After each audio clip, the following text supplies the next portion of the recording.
fishy folks, and welcome back to Michael's Fish Room. Today's video, outdoor guppy ponds. That's right folks, we're going to talk about guppy ponds. Summer tubbing, guppy fish outside, breeding for profit guppies, guppy ponds, whatever you want to call it. We're going to talk about breeding for profit guppies outside. Now, actually it doesn't have to be breeding for profit. You guys could just want guppies outside, see what kind of fry you get, see how the fish color up, and that kind of stuff. And that's fine too, but I am all about the Benjamin, so it's breeding for profit for me. Guys, do me a favor, grab yourself your snack, your beverage, and a piece of paper and a pen, because you might want to write these fantastic tips down, and stand by.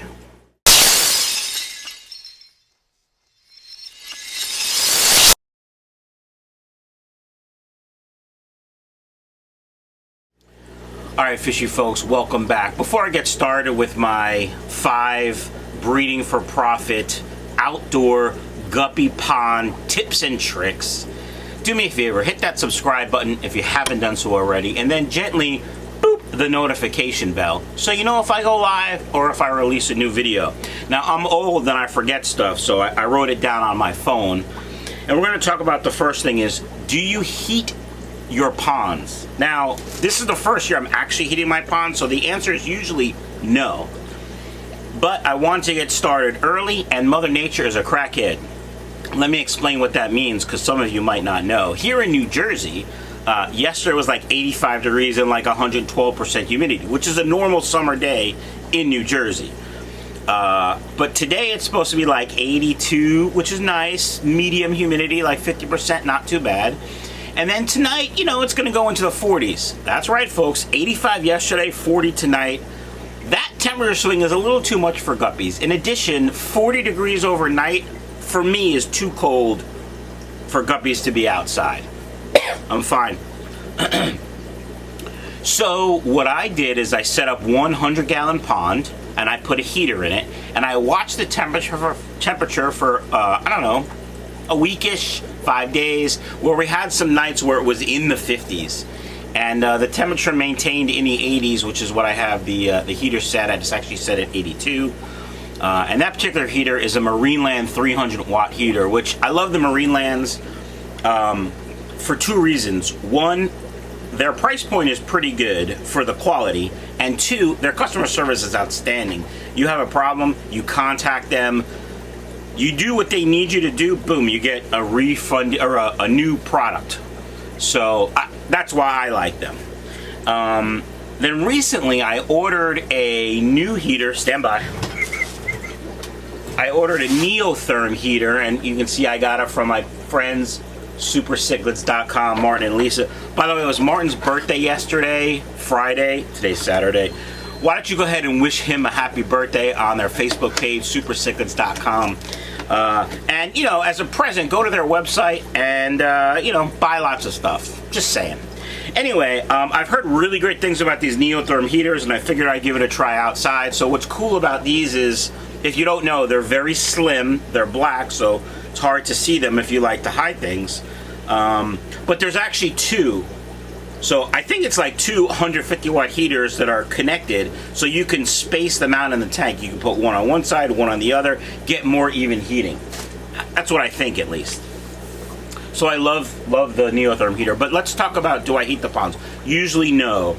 The real question that people ask is that when do you put your guppies outside? And so my standard answer is when the overnight lows stay in the 60s, because if it's in the 60s at night, it's probably in the upper 70s during the day, and then, you know, the water down at the bottom of the pond is going to stay a much more consistent temperature. So as it warms up during the day, the water on top of the pond is going to be warmer, and then that's probably where the guppies will hang. And then as the sun goes down and gets cooler, they'll probably go down a little bit, because that water will stay more consistent. So yeah, 60s overnight, I leave the guppies outside.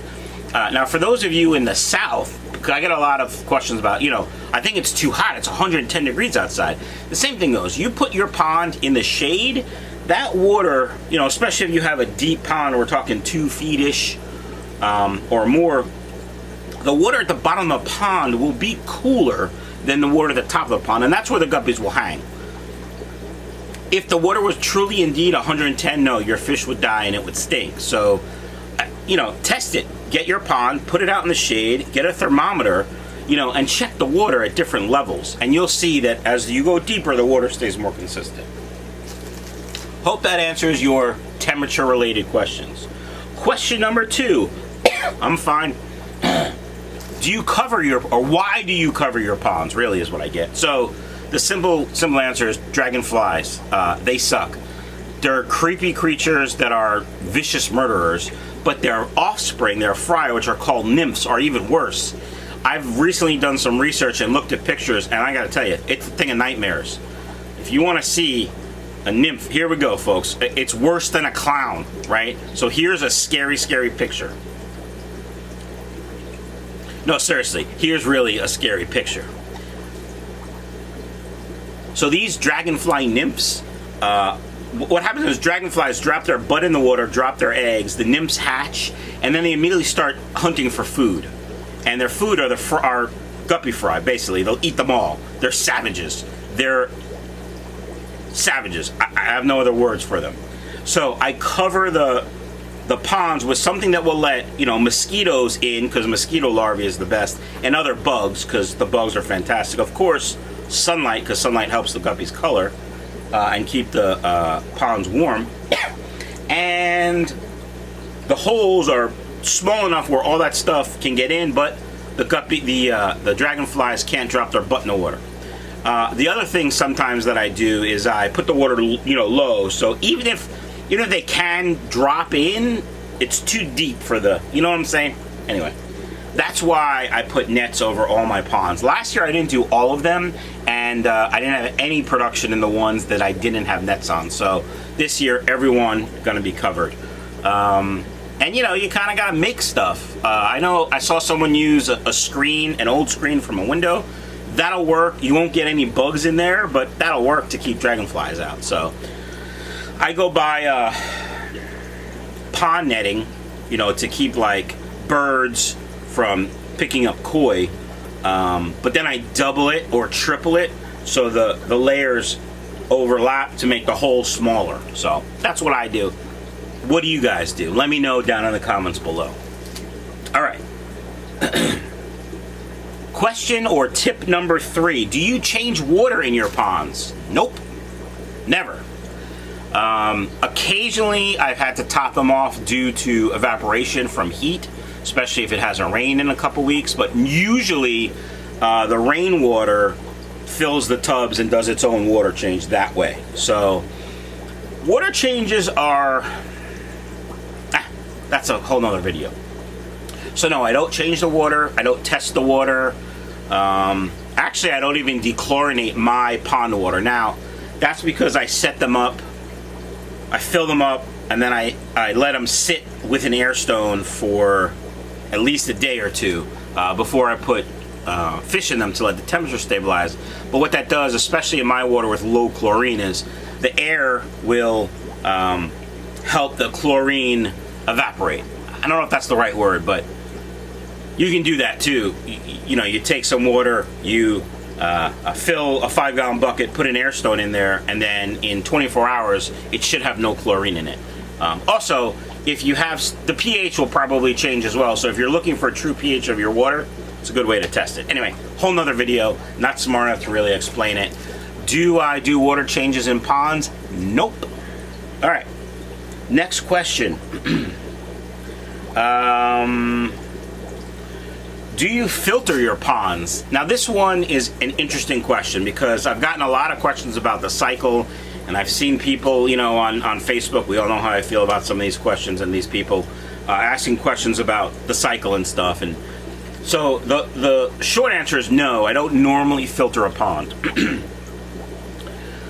Sometimes what I do is I'll put a big sponge filter or a sponge filter in there, and that does two things. It does add some biological filtration to the pond, but for the most part it's just there for the bubbles.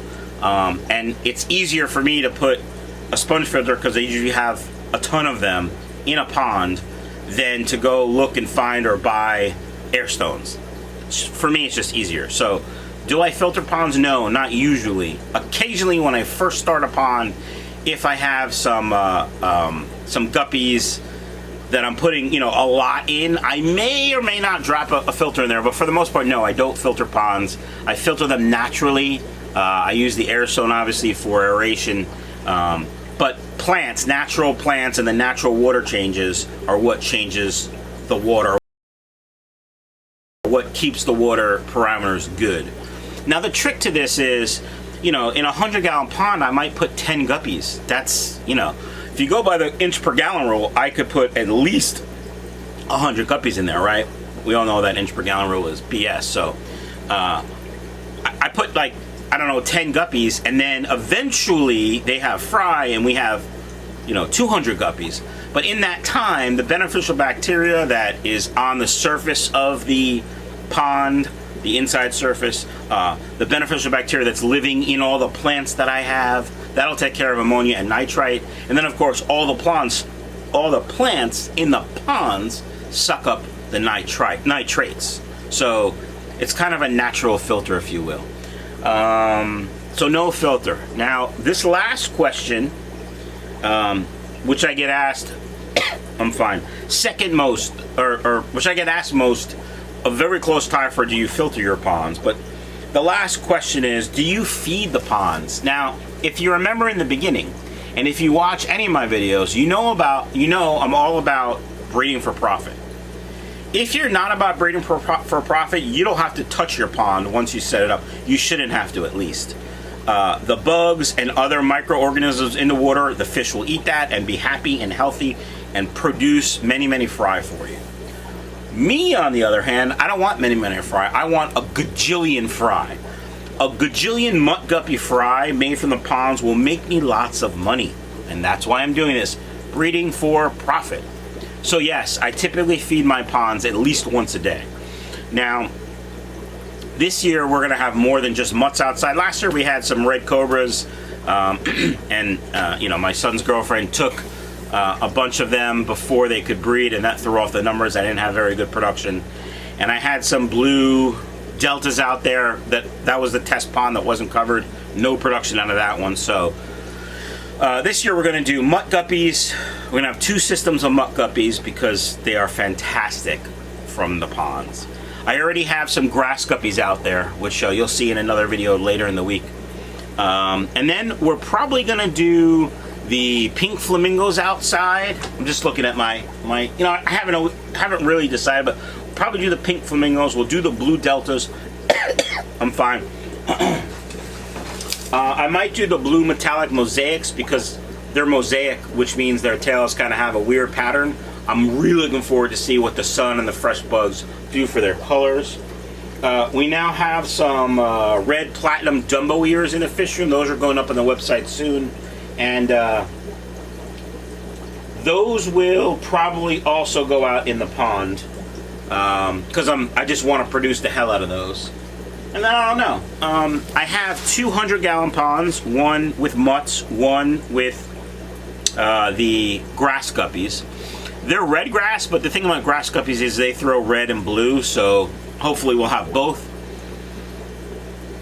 The 120-ish gallon, 130, 40-ish gallon waterfall system that I had last year, the Laguna Totes, that'll be mutt guppies again. Then I have 2 500-ish gallon ponds, pools that I bought, 2 different ones, if you remember. I'm going to set both of those up with different strains, so that's going to be a strain only. Hopefully we'll get a gajillion guppies out of those. And then I have some smaller ones. I might do some smaller, you know, some other strains in. Not really sure. Might do black Moscows outside just for the production. We'll see. So those are my tips and tricks for guppy ponds, breeding for profit guppy ponds, summer tubbing. I don't know what you want to call it. Now, these tips and tricks will work for most fish.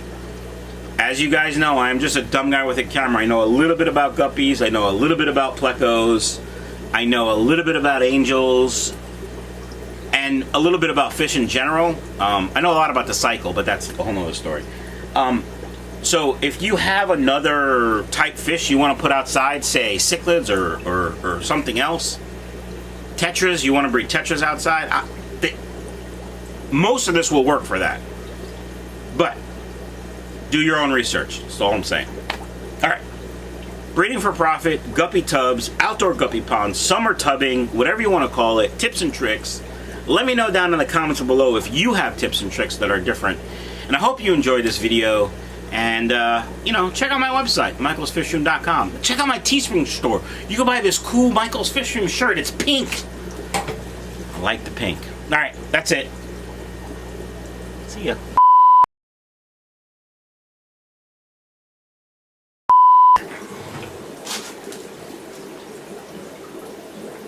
Hiya, fishy folks. Happy Sunday fun day to you.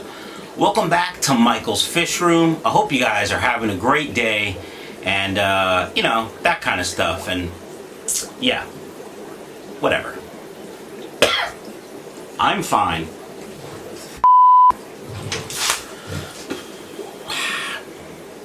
Hiya, fishy folks, and welcome back to Michael's Fish Room. Today's video, all about guppy ponds. That's right, folks. Outdoor guppy ponds, summer tubbing, outdoor ponds, breeding for profit.